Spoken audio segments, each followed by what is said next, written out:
like to welcome you to the Farm Grants Workshop, and the formal title is Identifying and Understanding Farm Grants. And I'm very, very happy to be with you here today. My name is Bonnie Nelson. I am the business specialist on the Lake Ontario fruit team. So I help 300 commercial fruit growers in a 5-county area with different types of farm management and business advice. We do some training like we are today, and we also do some applied research. In addition, I also have a small farm for which I have gotten grants. And actually, today's workshop was sponsored by a grant. So I do have a fair bit of experience with getting grants. What I'm going to do today is to try and in the workshop is share some information about getting grants for your farm. Let's start by talking about what a farm grant is. Basically, a grant is a sum of money that a farm, ranch, or an agribusiness receives that isn't expected to be repaid. Think of it as a gift with strings attached, because that's exactly what it is. Now, getting a grant and managing a grant is actually very, very different from commercial lending. And by commercial lending, I mean a loan from a bank, from a credit union, or from the Farm Service Agency, which is the USDA Service Center, administers this. So this is the loan arm of the USDA. How is it different? Well, it's different because organizations have to compete for funds by submitting an application. Now, it's very common to call a proposal an application. They used to be called grant proposals. Basically, this is the document you prepare that says, hey, I realize there's a grant opportunity. I would like to have a chunk of this money for my farm. Those used to be called proposals. Now they're called applications increasingly. I will use both terms interchangeably in this workshop because they're referring to the same thing. So, if you see proposal, it means application and vice versa. After you submit an application for a grant, your proposal and all of the other proposals received by the funding agency will undergo an evaluation. And this means they will literally be scored in the way a college professor would score a student's exam. They will typically provide you with the rubric or score sheet up front. This will usually be included with the instructions for preparing your application. They will literally score all of the different grant applications they receive. Now, grant funding agency, or I'm just going to call them a grant agency, receives a pool of money. And typically, they don't have enough money to fund all of the requests, all of the applications that they receive. So that means there are some people are going to get money and other people are going to be turned down. How do they determine who gets their application funded, the request for funding is granted, and who gets turned away? This is what the evaluation process is all about. When it comes to farm grants, simply because you apply for funding, it does not mean that you will actually get grant money. This is a competitive process, all right? And this is one of the key differences between getting funding from grants and getting funding from a commercial lender. Pretty much, if you go to a commercial lender and say, I would like to renovate my farm worker housing, and I need a certain amount of money. If you meet the 5 C's of credit, so you have a good credit score, you have good character, you have collateral to cover the loan, things like that, it's pretty certain you can repay the loan. It's pretty certain the lender is going to give you a loan to fund your project. It's true of all commercial lenders.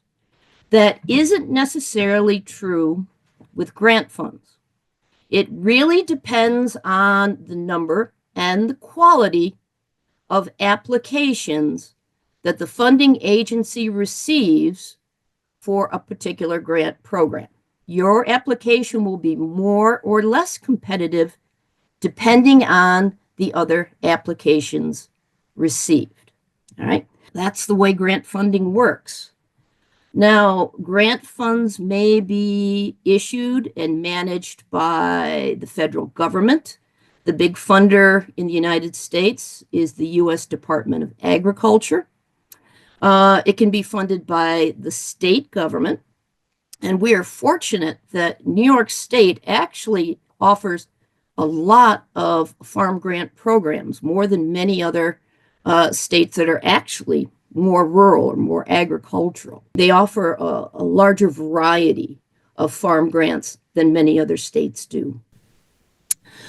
It can be issued by local governments, particularly by counties or by cities. Some large municipalities have grants available for food processing, for urban agriculture, and things like that. They can be offered by private organizations or foundations. These are typically nonprofits that secure funds and redistribute them, and by corporations.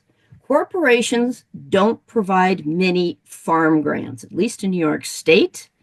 And if they do, they will often make grant opportunities open only to farmers that are producing commodities for their company. So, for example, Tyson might launch a grant program for the different feedlot operators that produce chicken or produce pork or something to their plants. So, I'm not going to be discussing corporations in this workshop, because there aren't a lot of them that are active in our state. If you have specific questions about large corporations and granting opportunities, you can reach out to me offline and we'll talk about it. And basically, these are an alternative to or a supplement for commercial loans from banks, from Farm Credit East, or from the Farm Services Agency. Okay, so what are the pros and the cons of grants as a funding source? Obviously, the number one pro is that they don't have to be repaid.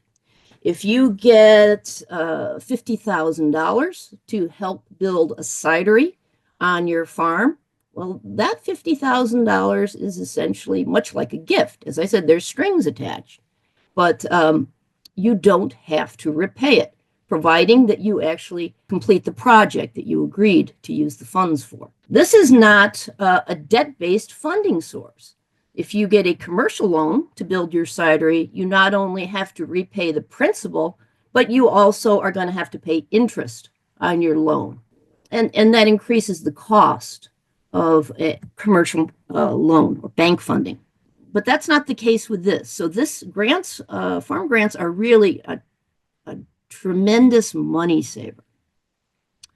Another pro is that anyone can write your grant application and they can help manage it.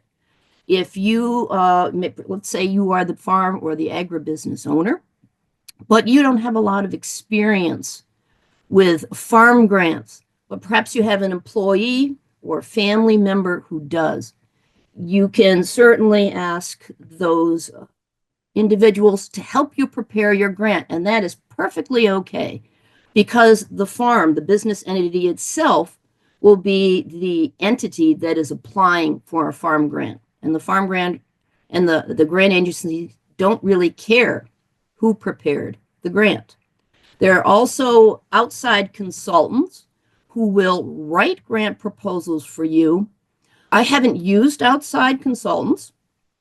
Frankly, I would be hesitant to use that option. And that is because consulting agencies will use a generic template to prepare your grant application, and their template may or may not be suitable or adapted to a particular grant opportunity.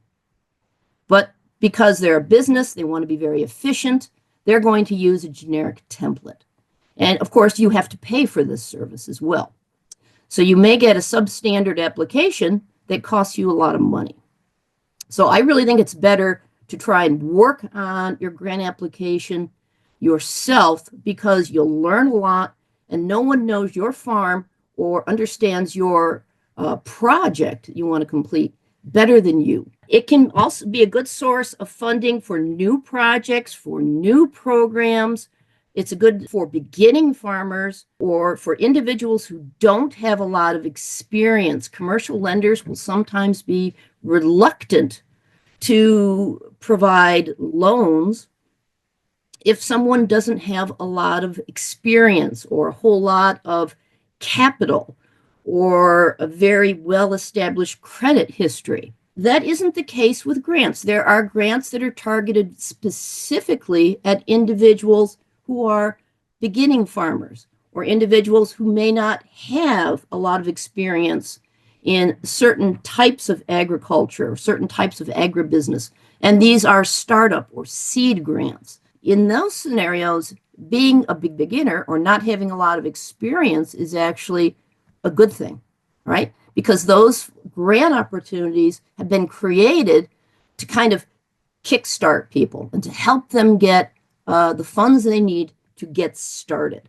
So if you are a beginner, don't have a lot of experience with a certain type of business or a certain type of agriculture, grants can be an excellent option. They may be the only option. And there are some grants that are available, again, only for specific groups. Because the eligibility for a grant program is limited, that means the number of applicants is going to be smaller. And that will make your application more competitive. It's more likely that you will receive funding. I'll talk about these different categories in a minute. There are some drawbacks with farm grants. It is, as I said, it's not a guaranteed funding source. You could spend several weeks, possibly longer, preparing a grant and doing a lot of work, and you do everything right, but yet because the funds were limited or the applicant pool was very competitive, your application won't be funded. You will not get grant money. And that's just kind of the luck of the draw. There isn't an element of chance or an element of risk in getting grants. Now, you can maximize the probability that you'll have good luck, and we'll talk about some ways we can do that. Our panelists in our roundtable discussions, they're representing different grant agencies. I've asked them to give some tips and advice on how you can be more successful. But it's not a guarantee. The use, in other words, for the funds, the types of projects they are willing to underwrite can be very specific. There are really, I know of no grants that are willing to fund anything you want to do. Again, you have to locate a grant that will fund a particular project, right? And we'll talk a bit more about this in a minute. They will almost always pay for only part of a project. Most grants are done on a cost share basis. This means that the recipient, the farmer, is expected to put up part of the money needed to complete a project. Usually, the amount that a grant will cover is 50% of the cost of a project. I don't think I have ever seen any grants provided to farmers that will pay for more than 50%. And the reason they do this is because they want the farmer to have some skin in the game. The grant agencies figure, well, if we give them all the money, then maybe they won't work as hard at developing the project and managing the project efficiently, or they may not complete the project. If the recipient has some skin in the game, they have something to lose, we know they're very serious, they're going to be very focused, and they're going to manage project management process very carefully. Applications may be accepted only at very specific times. It's typical for many farm grants, they will accept applications only once a year. And the application window will last for maybe a couple of months. All right, 6 to 8 weeks is very typical. Now, they will send out advanced notice to potential recipients saying, hey, here's a heads up. We're going to have a grant that you can use to renovate farm worker housing. You can use it to get a hoop house for your farm or install irrigation in your fields. But you have to be prepared because they will accept applications only for a couple of months. So that means you cannot put off writing your application, and applications will not be accepted after this window. So it requires some planning and some timing. Applications have short turnaround times. By that, I mean the window for accepting applications may be only 6 weeks, 8 weeks in length, and it will not be extended. If you are even 1 minute late accepting your application, too bad. The agency will not care how many weeks you spent writing your application. It will be rejected. All right, they're very, very serious about meeting deadlines. And if you are successful, you write a great application and you get your funding, the process doesn't stop. They won't sort of issue a check and let you go on your merry way. You have to continue to manage that process. Now, I will describe this in more detail next week, but basically it means you need to give the funding agency project reports. You will have to periodically give them a report on the progress, and you will have to provide some evidence of the progress you have been making. For example, I received a grant for this workshop, which is why you didn't have to pay a fee to join. Every 3 months, I have to make a progress report to the agency that provided the grant money. And I have to write, it doesn't take very long. It takes maybe an hour or two, but I have to write a little report saying this is what I did in the previous 3 months, and this is what I plan to do in the next 3 months. And then I have to provide some evidence. So when I initially wrote these PowerPoints, I uploaded them to their website so they could see, yeah, I'm actually preparing the workshop just as I said I would. So the grant agencies just want to know that their money is being used as you said it would. So there is some more activity that's included in the farm grant process that continues after the application. But usually writing or preparing the application is really the part that takes a lot of time and effort. Let's talk about the agencies. The general term for these organizations that provide farm grants is funders. You'll quickly learn today and in this workshop, there's a lot of specialized terminology that goes with grants in general, all types of grants. The terminology is confusing, I'll be honest. So rather than saying something like, wow, to be eligible for the grant, your farm must be in this particular location, they're going to use a term like, well, we have service area eligibility requirements. Well, that's not very clear. So you need to learn the terminology of grant writing and grant seeking. Now, one of the things I'm doing today is to just introduce a lot of this technology, and I'll continue to do so in this workshop, because grant agencies expect the businesses or the entities that apply for grants to sort of understand their language. The funders are the organizations that provide grants, and they do so for very specific reasons. They have very specific goals that they want to achieve. And you need to make sure that their goals are aligned with your farm's goal, that your project that you're proposing will help this agency meet their goals, or they're consistent with their own priorities. So here is an example. I mentioned that this workshop was funded by a grant, and this grant was issued by the National Institute of Food and Agriculture. This is a department of the USDA. Now, NIFA, or NIFA for short, you'll see they use a lot of acronyms too. They basically award grants to 3 kinds of organizations. Research organizations, so Cornell University might be a research organization, or a think tank, or Agritech in Geneva would be a research organization. Educational institutions, so a university, a college, and extension agencies, so state extension organizations can all qualify for NEFA award grants. Now, NEFA prioritizes these issues: plant health and production, animal health and production, food safety, nutrition and health, bioenergy, natural resources and the environment, agriculture systems and technology, and agriculture economics in rural communities.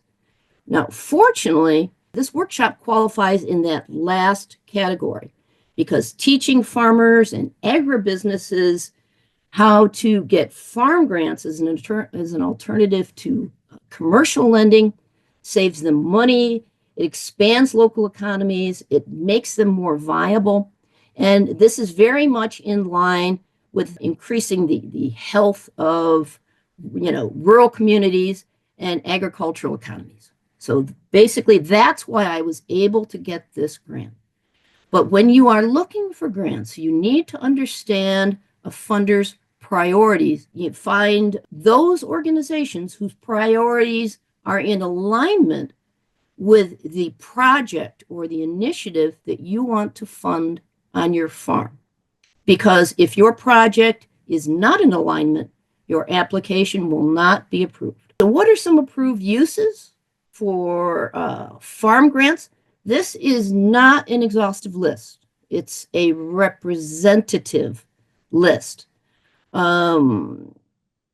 But here are some examples, and perhaps see if these resonate with some projects perhaps you have in mind or you've been thinking about. Building, expanding, or improving the infrastructure on your farm. And this can include things like barns, facilities for mixing and storing and handling agricultural chemicals, storage facilities. Occasionally, I've seen farm grants available for refrigeration or for refurbishing climate-controlled storage facilities to make them more energy efficient. These categories can apply more broadly. Expanding or improving labor housing. There aren't many grants that will allow you to build new labor housing. But if you want to renovate or expand, increase the size of existing labor housing, there are farm grants available for doing that. And actually, a lot were granted in New York State last year. There is federal funding available for renewable or clean energy projects, like generating electricity using wind or solar power. There's funding available for soil and water conservation projects. These are things like drainage, tiling, and infield irrigation, permanent irrigation. There's funding available for building, expanding, or improving packing lines, processing facilities, craft beverage production facilities, wineries, creameries, meaderies, cideries, things of that nature. Facilities for producing value-added food products are another. There are grant funds available for this. There are funds available for GAP and USDA certified organic certification. So different organizations will help farms fund the transition to becoming USDA organic certified or GAP certified for food safety purposes. There is money for high tunnels available from the Natural Resource and Conservation Service. In fact, I had one of the high tunnels on my farm. 50% of the cost was paid by an NRCS grant, and that's pretty nice. Refrigeration equipment is another one.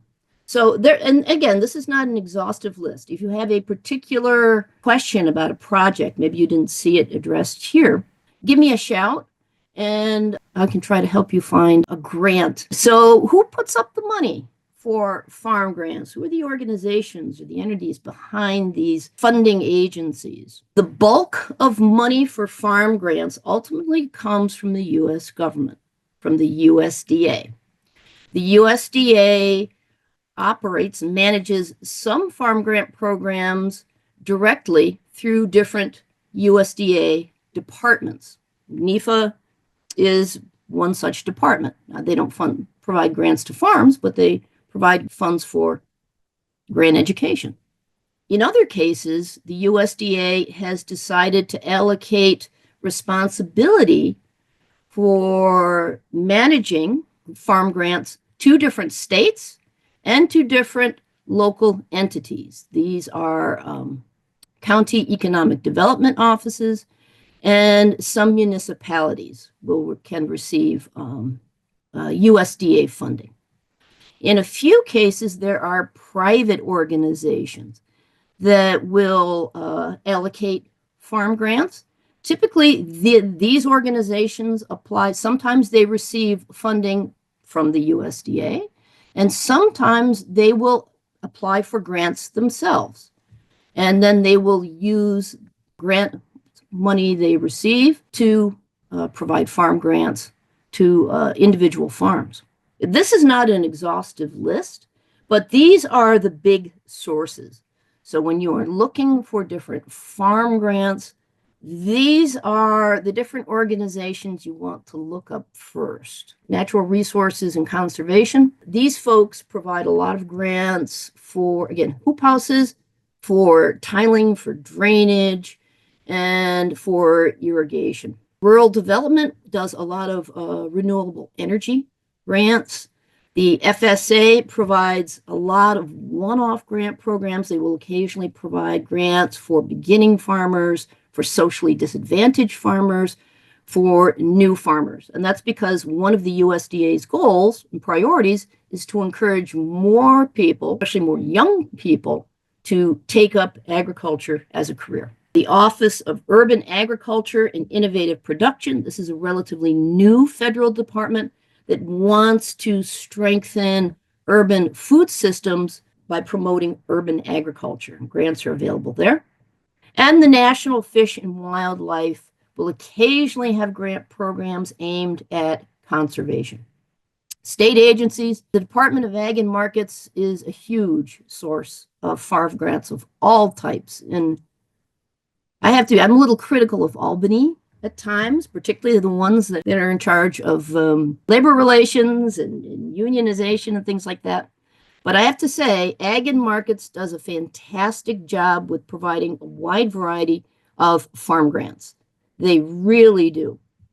And we are fortunate that that is the case, because there are many, many opportunities to get funding for all kinds of farm projects through Ag and Markets.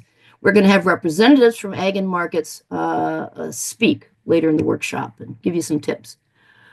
Grow New York, it's a funder that doesn't provide funds to farmers that are already doing business in New York. This is a program that seeks to encourage businesses that are located outside New York to relocate to New York and set up shop. And occasionally, some of the businesses that have done this have partnered with New York State farmers. They may have located their facilities on New York State farms. They may source a lot of product from New York State farms, and they form partnerships. And this is entirely okay, but this is an alternative. There are local ag markets programs that provide a lot of different smaller funding programs, particularly sort of startup funds or seed grants for micro businesses or starting farms. County economic development offices are great because they don't put a lot of limits on how the money can be used, and they tend to be easy to work with. Working with your local county economic development office tends to be more on a one-on-one basis. It's very personable. It involves building relationships. This is not the case when you deal with federal and state agencies. There, it's all about writing a great application. Things are a little more informal or a little more relaxed and personable at the county level. Counties will fund projects like, again, craft beverages, processing plants. They will help you expand agribusinesses because they're all about supporting the local economy and creating jobs. So if you have a project in mind that will help create jobs, your county economic development office should be your first stop. If you are in a city and you would like to have an urban farm, you want to grow microgreens, or you want to set up a local community garden, or you want to set up a food hub that can distribute food in inner city areas, then you want to check with municipalities. I have a good friend who received a surprisingly large grant from the city of Rochester to establish a retail facility, basically that works like a food hub for local farmers in inner city Rochester. It's a very nice facility. They established a bakery in it, but basically they're located in an area that is a food desert. There are no supermarkets nearby. Not all residents can easily travel outside the area to purchase food. Most people were purchasing food at dollar stores. Not the best choice. So the city stepped up and provided money to create a retail space and a food hub that is supported by local farmers in the city of Rochester. So, bear this in mind if you have something like this that you're considering. Chambers of Commerce, always a good source. You never know. There might be a good source of information about private funders and about local sources. And a few of the big private organizations that provide farm grants are SARE and New York Farm Viability Institute. Folks from Farm Viability are going to be talking more about the program. They offer a number of farm grants to all kinds of different farmers, very interesting programs, and they're going to be talking about that. As I said, it's a gift with strings attached, and that's very true. One of those strings concerns applicant eligibility. Not all farmers are eligible for every grant. In order to be successful, you need to ensure that you and your farm are eligible for the grant program that you are interested in. Because if you don't meet eligibility requirements, your application will be tossed out. You will not be successful in getting grant funding. Eligibility requirements for applicants, and by applicants, that can be an individual, but typically we're talking about a farm. Either the farm or the farm owner, will vary by program. Again, it depends on the funding agency's priorities. So here are some examples. And these examples don't apply to all programs. These are just some examples of eligibility requirements for various grant programs. Farm experience. Typically, you need to be the owner of a farm or a ranch, or be planning to start one. This is kind of a universal requirement for all farm grant programs.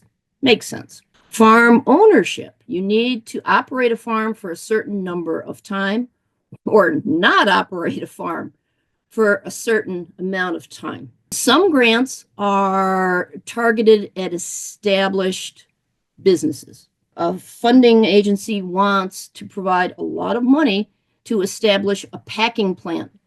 They're going to be interested in providing those funds to an established fruit or vegetable grower, because this is someone, again, who is probably going to be able to complete the project successfully. They already have a good track record. They're going to have established credit. They have a good reputation. They have the resources needed to make the packing facility successful. Other types of grants that are targeted at beginning farmers expect you to have 10 years or less of experience. Now, perhaps you, a person who works in a family farm, a multi-generational farm, maybe your grandparents or your mom and dad have the farm, but they are getting ready to pass ownership to you.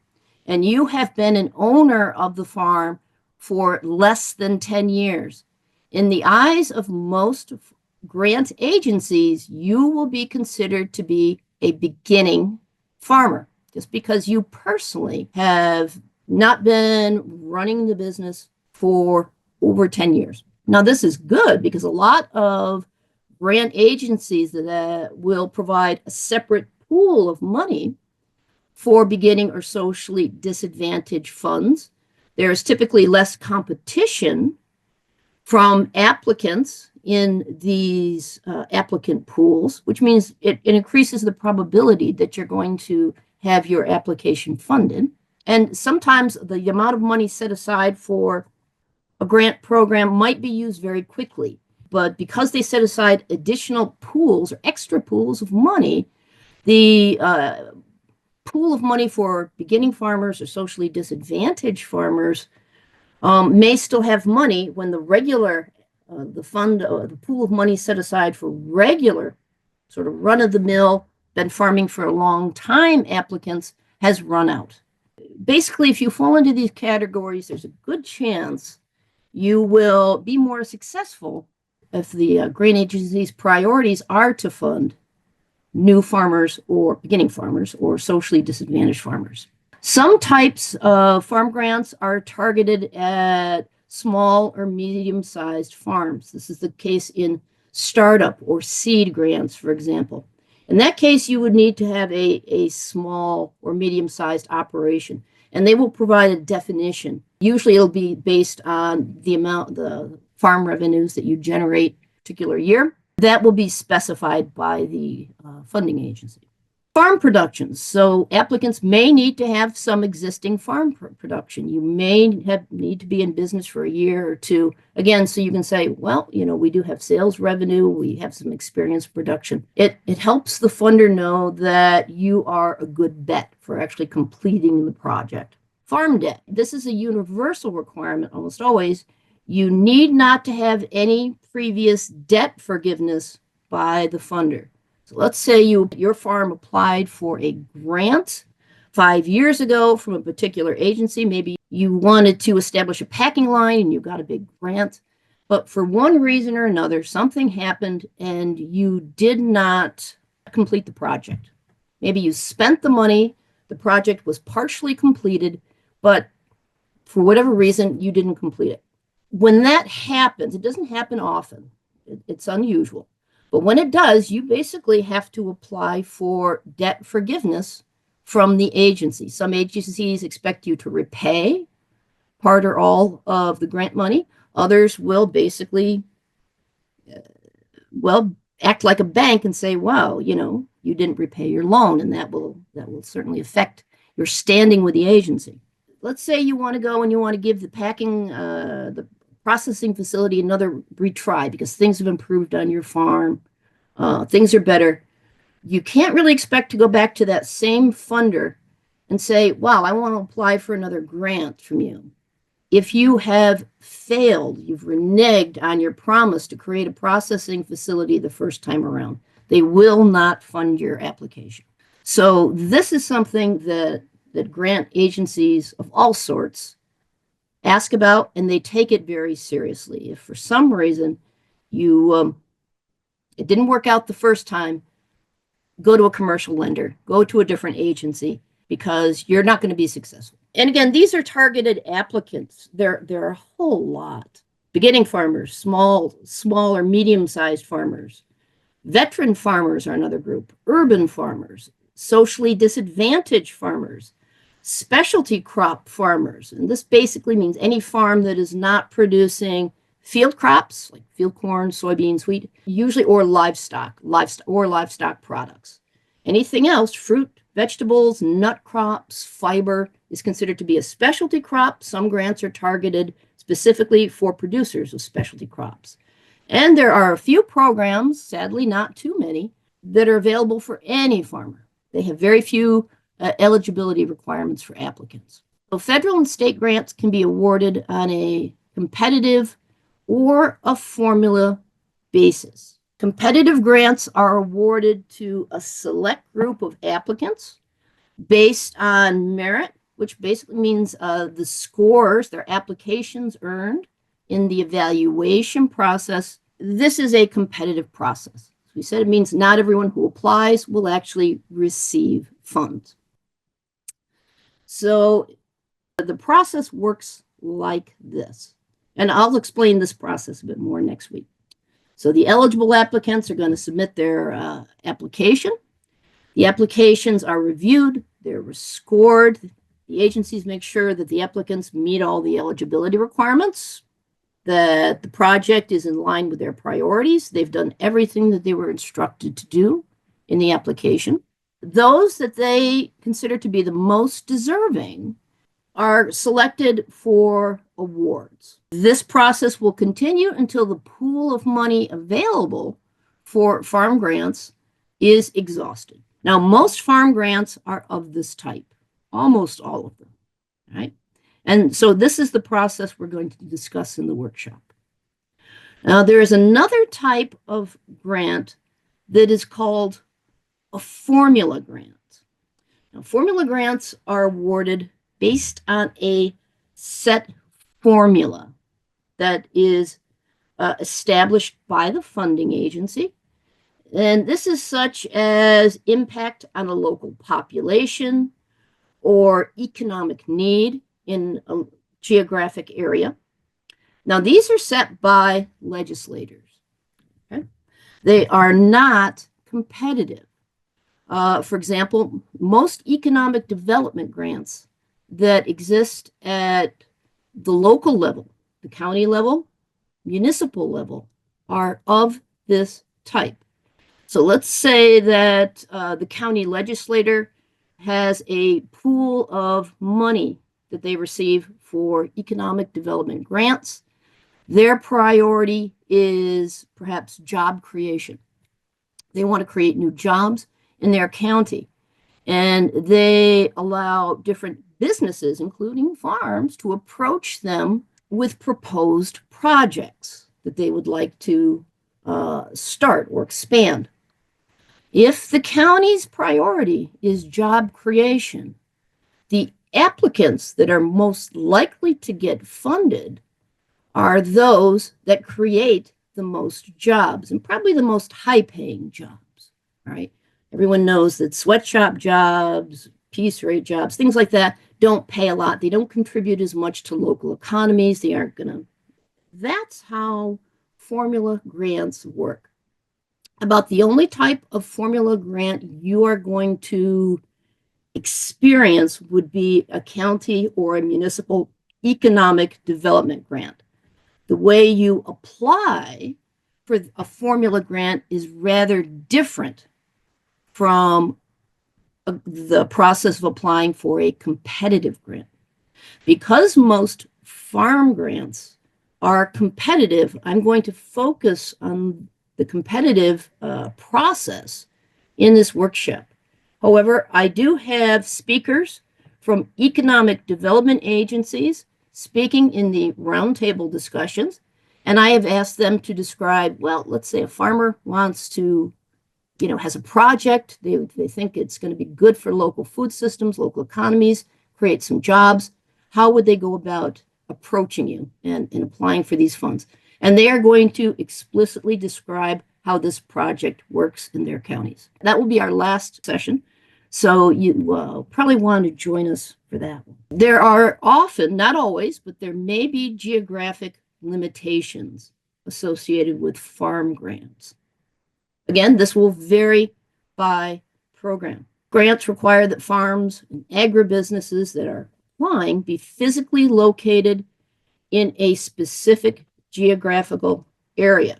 And again, these are called service area eligibility requirements because none of the terminology in grants in general is straightforward. For example, federal grants usually require that recipients be located in rural areas. You have to be in the countryside or something like that. States require that you be located in that state or that you intend to relocate to that state. And local economic development grants are awarded to applicants who are located in a specific county or a specific city. All right, and that means the business has to be physically located there. Now, the farm owner can live in another area.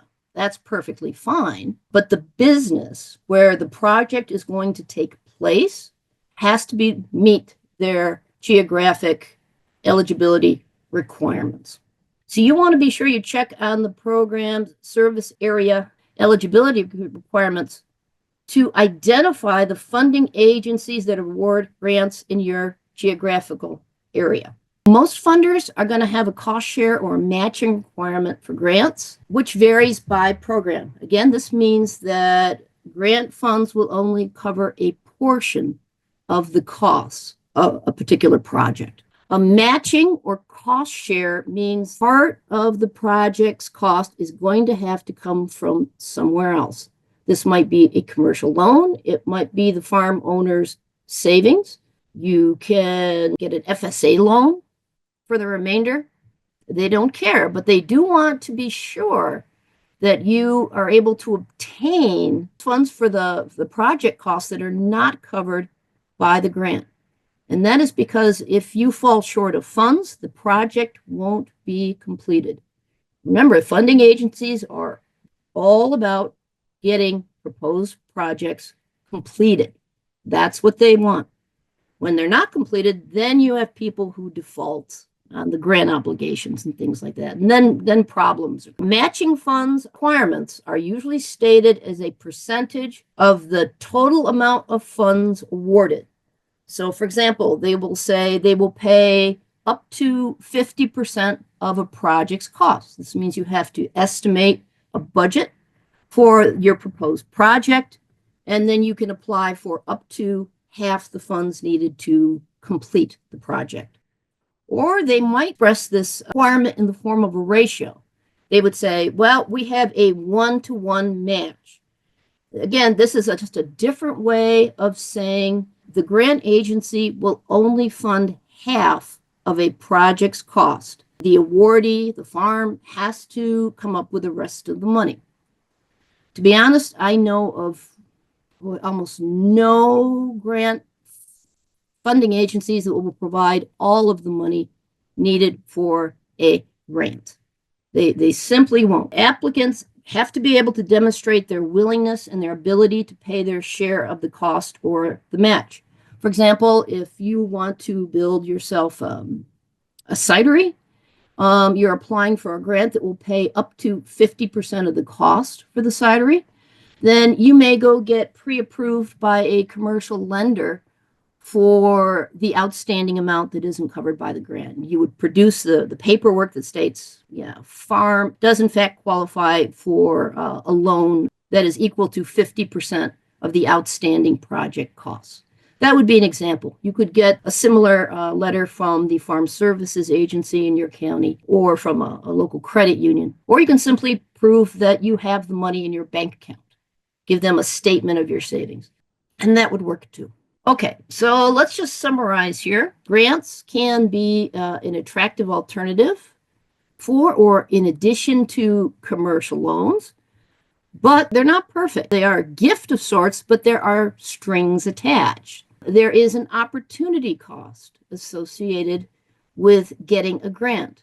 An opportunity cost is what you give up when you choose to do something. So if you choose to seek a loan, you're going to have to spend time sort of doing some research on your farm project. You're going to have to spend time preparing an application.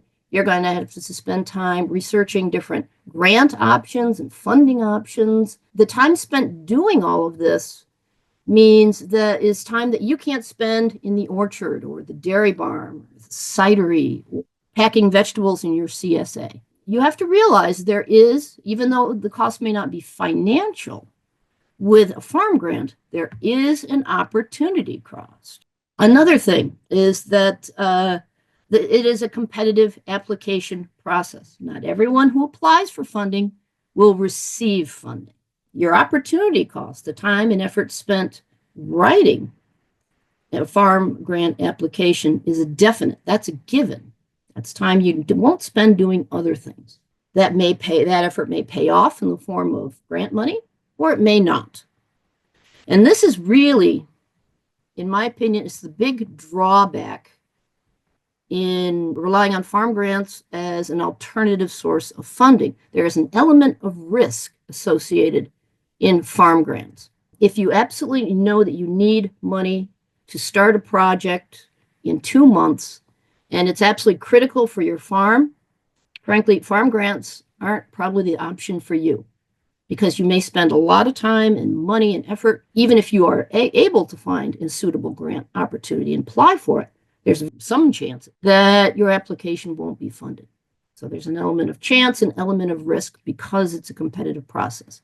So if you definitely need money at a specific time in a specific amount, commercial loans or using savings or raising funds in another way is probably a more certain approach to obtaining funding. But of course, it's more costly too. So I've always thought of grants and farm grants as being kind of like, why not? If we have the time, we have the ability, why not go for it? Try it. You may be fortunate. You may get a lot of money. And frankly, I know of farms in our area, New York State, that have gotten hundreds of thousands of dollars in farm grants from various federal, state, and local sources. They didn't get that much money from one source, but they've applied for multiple grants and have been very successful. And that is reflected in their operations. I'm not naming names, but some farms have been very successful. So it can pay off. It really depends on your needs and your circumstances. I always figured, hey, if you can afford to apply, why not? What do you have to lose? You have a little time and a little effort. Funders won't fund all types of farm projects. So there may not be grant funding available for the type of project that you are planning for your farm, but they will cover parts of many types of projects and many types of different business ventures and things like that. Again, they won't pay for all of a farm project. They'll usually pay up to half. And most funders will also cap the amount that can be applied for. For example, for the grant that I applied for this workshop, it would pay up to 50% of the costs, but the amount that I could apply for was capped at $75,000. So I couldn't ask for more than $75,000, even if the budgeted cost of this program exceeded $150,000. There is a limit to how much money they will put up. The application and the award process takes some time, and it takes planning. All right. Next week, we're going to talk about the opportunity to apply for different grants is typically limited. Most grant cycles occur once a year. You only have a few months to apply. If you want to apply at another time of the year, you're out of luck. You have to wait for the next funding cycle. You'll have to wait till the following year. So some planning, you need to plan ahead, and planning is really necessary. You can't apply anytime you would like to. You have to go on their schedule. I have a very brief exercise so you can practice some of the different skills and techniques that we have talked about. This is something to give you a little hands-on practice and to get you more familiar with the grant-seeking process. Basically, will help you sort of estimate your costs for a project. I'm going to ask you to identify a couple of different potential farm projects that you might be interested in launching on your farm. Estimate the cost, and then determine what 50% of that would be. That would be the amount of money that you could probably expect to get from a funder, an agency that supplies farm grants. So again, just practice. Next week, we are going to talk about how you can plan the grant seeking process in the context of your project planning process. It's always done in the context of project management. We will talk about grant funding cycles. We will talk about timing your application process. And we'll also talk about how you can find different farm grants. So we'll talk about online portals for identifying different farm grants and how you can learn about farm grants that are upcoming or currently available from funders that don't have online portals. Some don't. Smaller ones don't. County level organizations that use formula grant funding schemes won't have online portals. So we'll talk about how you can get information about these kinds of funding opportunities. All right. So really, this workshop's all about understanding and finding suitable grants.